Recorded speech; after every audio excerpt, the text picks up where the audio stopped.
Welcome back to Chris from the Hagon factory. So from now on the video should go back to normal. We should be doing a bit more work on the dirt track bikes, the sliders, all that sort of stuff. I'd like to thank the old man Alan and Peter for keeping this up and running while I was away. They've done a fantastic job. So today's video, we've got the 650 Triumph engine that's out of my dirt tracker that we're building.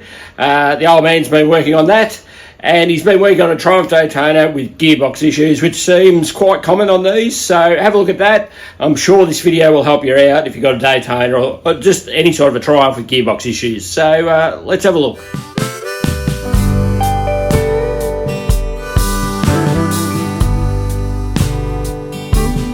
Empty bottles and wasted time. I got nothing to show for all the wasted time, except the trouble, worried mind. I got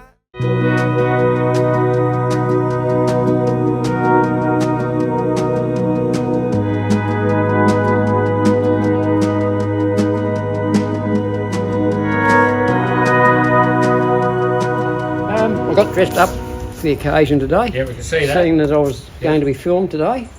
But I'm working on this something here, this 650 Triumph Twin that I'm not quite used to. I have put a couple together over the years, but I've started right from scratch with this one. I've done the bottom end and it's come up an absolute treat. I put some new main bearings in it, some new big end bolts. And well, as you can see, we've blasted it all up together, and I've got these little sump pan on down the bottom. Little sump pans on. I've got the pinion gear on. Benio Hydroblasting did the Yeah, Benio Hydroblasting did an absolute top job of the cases, as always. Craig, he does a good job. He does a good job. I've played around with the cam bearings, and I've got those pretty good. I've had them out and cleaned them up a little bit. We've got to put the two keys in. The pinion gear, I seem to have it in the right place. But because these have got different cams, this is, you might be able to see this. You can see it's 6T. Yep, we Now, can see that. can you see the wheel? Yep, we can see You it. can see the little wheel on there. Yep. Well, what that means is it's got quietening ramps on the cams, providing it's got the original cams.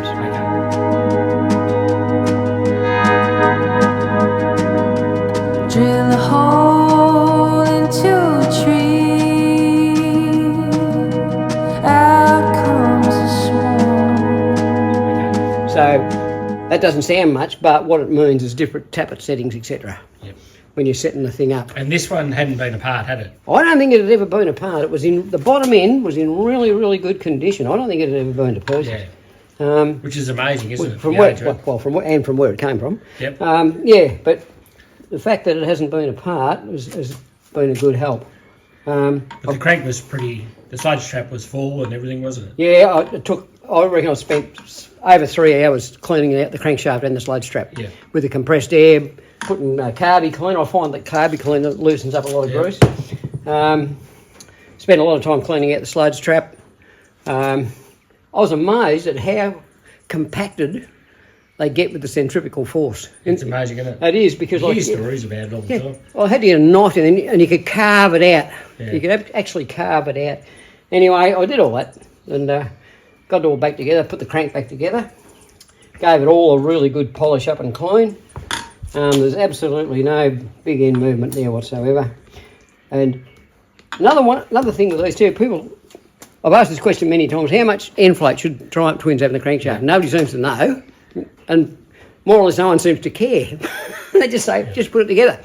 Anyway, I put this together, and I was trying to be a bit smart. I thought, I'll leave the outer shield in the drive side bearing to try and keep a bit of oil from in the motor instead of it coming out.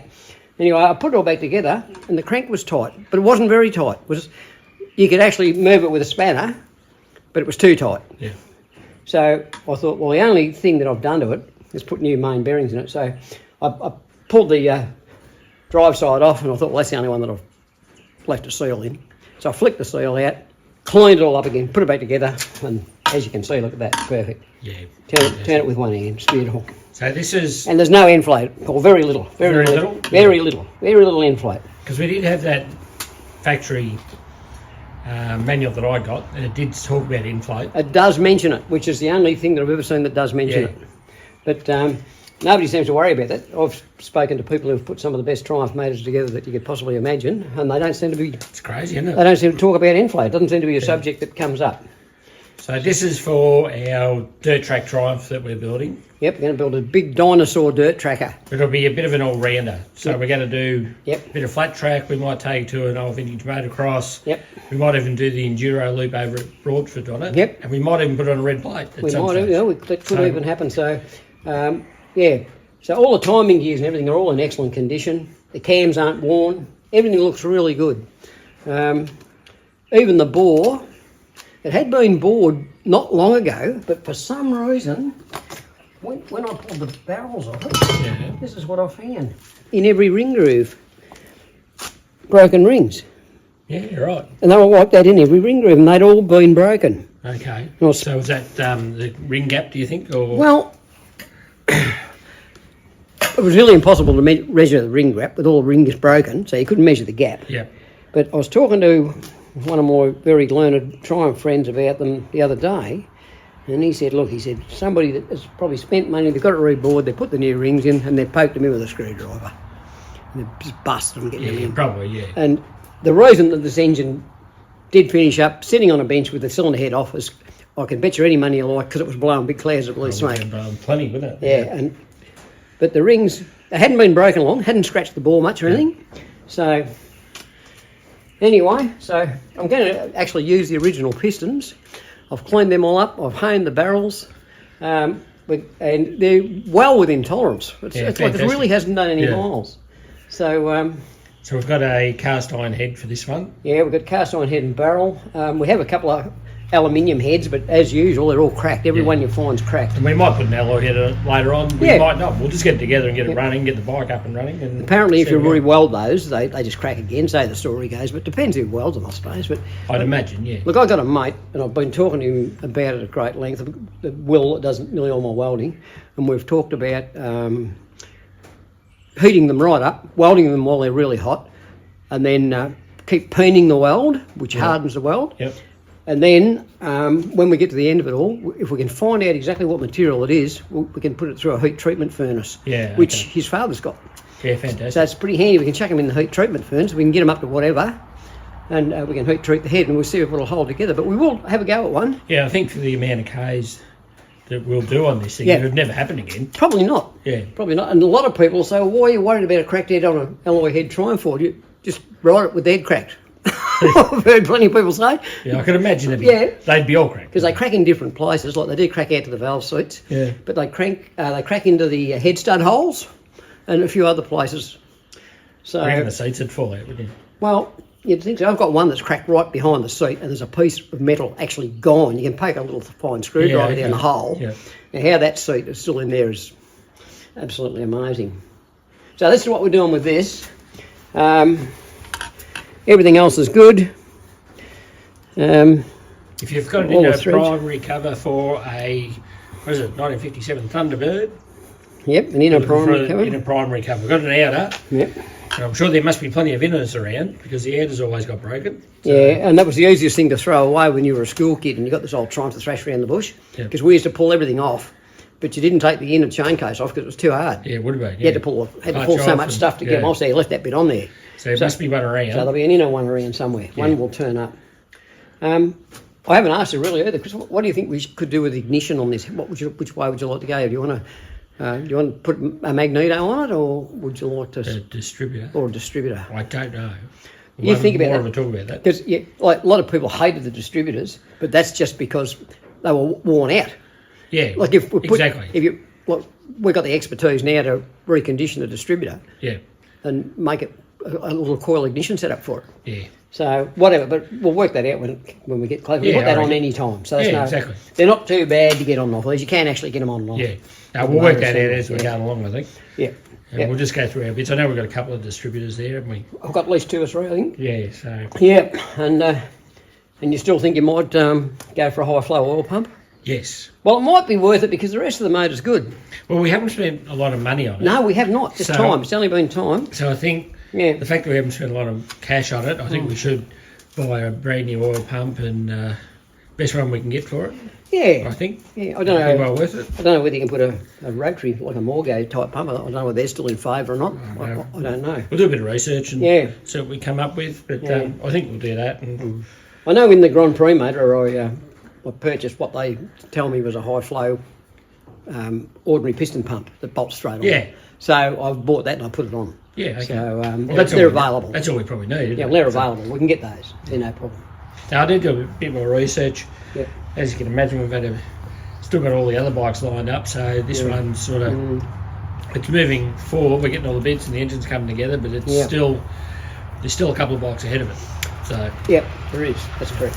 But yeah, no, we're going all right. Yeah, I think I've been really not very well for nearly 3 weeks, and I've been away for nearly a month. yeah, and I've been really struggling. But I have got a bit of work done in that time.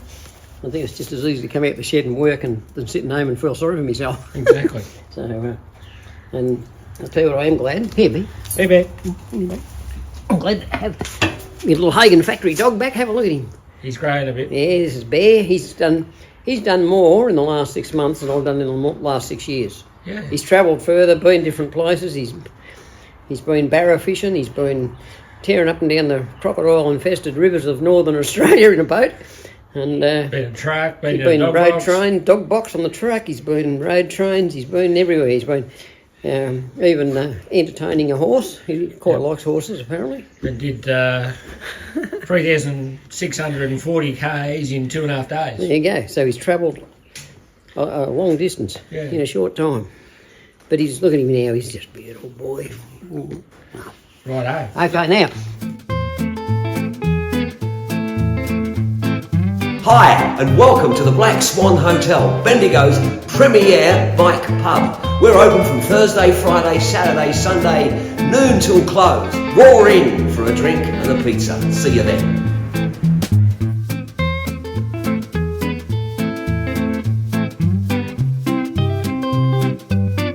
Okay, I'm not quite sure what year this is, but it's a fairly early Triumph Daytona with, the twin carbs and the sporty little 500 engine. And it's probably been painted, but the bike itself, it's really, really spot on original. I like it. It's really I love nice. it. Yeah. I wanted to buy this bike, but I got gazumped, so I didn't actually get it. Yeah. But I've had a similar bike up here, similar vintage, that belonged to Brett Jeffries. Yep. Brett Jeffries over at Warrnambool. Warwick Nabil. I'll try that again. Warwick Nabil. He was having a lot of trouble with the gearbox. So I pulled it down and I found several things that go wrong with these. And there might be somebody out there that's interested in knowing what happens, but the first thing that happens, they won't pick up gears is what happens. And what happens is this little detent pawl thing, what do you call it? A detent. A detent. That gets moisture on it, it gets rusted, and it gets stuck in its hole, so it doesn't index the gears. Yeah, okay. That's just the start. Yep. These things, for some reason, seem to accumulate moisture in the gearbox, Yeah, okay. as this one has, and so had Brett's. Brett's done the same. And as you can look in here, if you get a close shot of this, you'll see what I mean? Oh, it looks like mud. Yep. It's like ice cream, isn't it? Yeah. Look at it. That's just a good mixture of oil and water. Yeah, it's crazy. And then isn't it? I'll just get a part here and I'll show you. This is the quadrant plate. Now this is the same as the one that came out of Brett Jeffries' bike. It's just rusted. I mean seriously rusted. Now there's a pair of pawls that go in here and pick these up to turn that like that to index the gears. And that's where that little indexing tag goes in. Yes. Okay?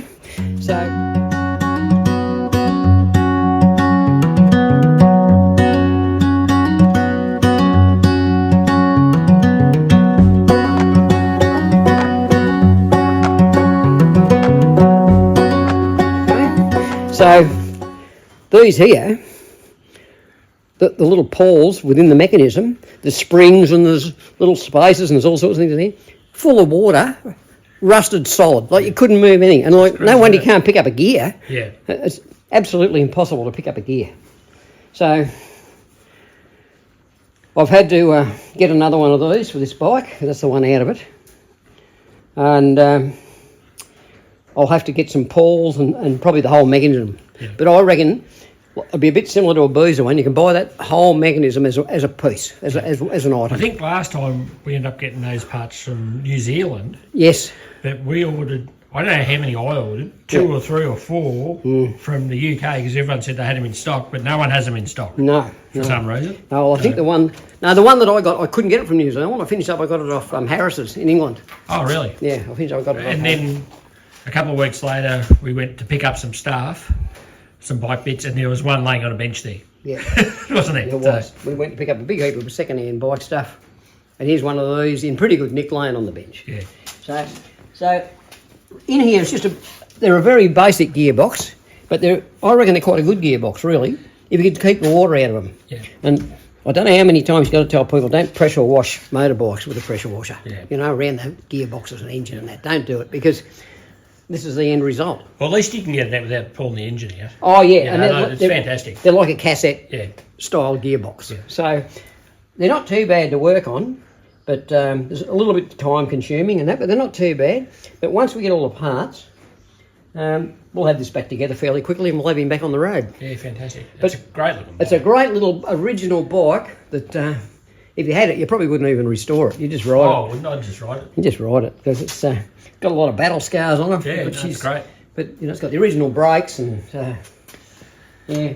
So you don't see too many like they're just fantastic. And this is what they call a bush motor. If you look under here, that's plain, but the ones that had a bearing in them had a bulge. Yeah, righto. Quite a large bulge for the bearing. I remember that from when we worked on the last one. On yeah. Brett's. Brett's Yeah. was a bush motor. Yeah.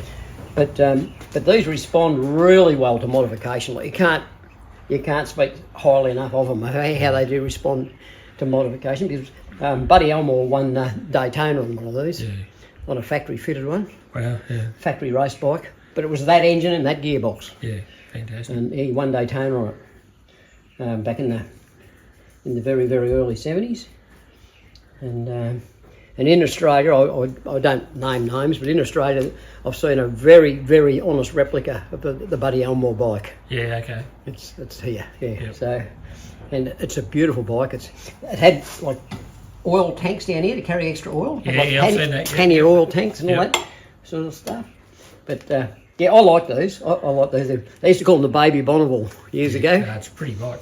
Yeah, but I'll tell you what, they get up and boogie for a little 500 twin. Yeah, fantastic.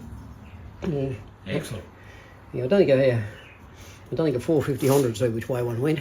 Yeah, really. It'll disappear Yeah, over the okay, horizon. yep. Yeah. Yeah, okay. I don't think I can tell you too much more about that until we get some parts. No worry. Righto, same as every other week. If you like what you see, like, subscribe, tell your friends, tell everybody. Let's bring Hagon's back.